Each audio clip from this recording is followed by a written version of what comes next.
Hey guys, Jake Abdenor here, 252 marathoner and kinesiologist, and today we are going to discuss 3 signs it is time to get some new shoes.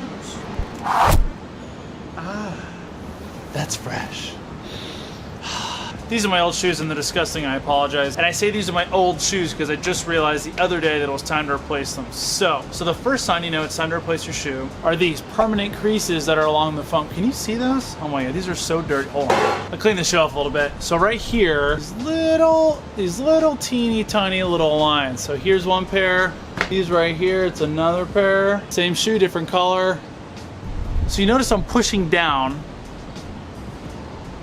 So the foam is supposed to bounce back after you push, but on old shoes like these, it doesn't, it stays compressed. Whereas on these shoes, these are brand new, sexy MF running shoes that just cannot wait. I cannot wait to get my feet in and inside so I can take them out. No creases. Pushing down, old ones. See how much that compresses? I put the same amount of force, it still compresses. Okay, so why do the creases matter? Why does that compression matter? How a running shoe works, the shock absorption. I'll use physics to explain it in 10 seconds. Force equals mass times acceleration. The more responsive the cushioning is, the slower the acceleration is going downwards, thus the less force. Is that 10 seconds? Just some quick studies to back that up. Fatigue of the foam reduces heel strike cushioning and is a possible cause of running injuries. In another study, after about 500 miles, the shoes only retained about 70% of their initial shock absorption qualities. I'll link both of those sources below.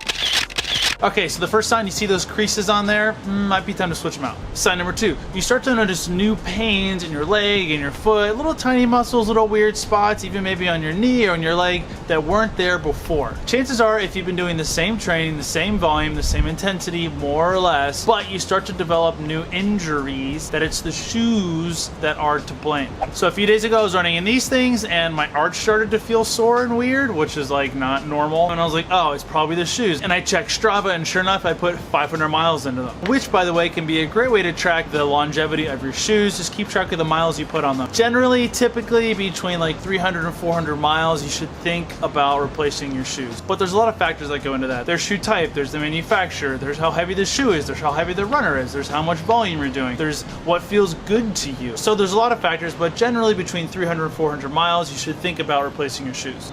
Same pressure here and here. That difference isn't good. That goes into your legs. The third sign is totally subjective. It's how does it feel? How does your stride feel? Do you feel like there's less pop, less pep in your step? Things are starting to feel a little weird. Your stride not feel as spry as it usually does. That's something you're gonna have to pay attention to as you progress in your running.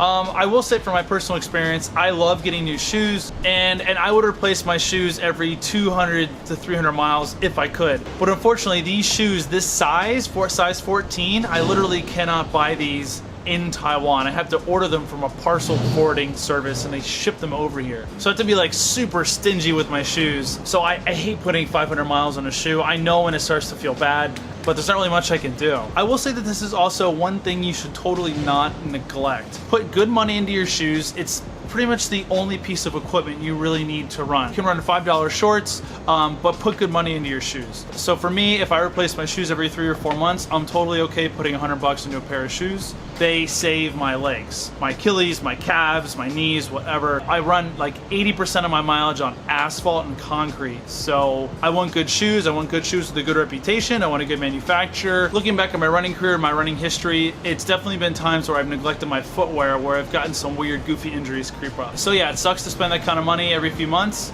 but I mean, you are throwing your body into the ground on one leg.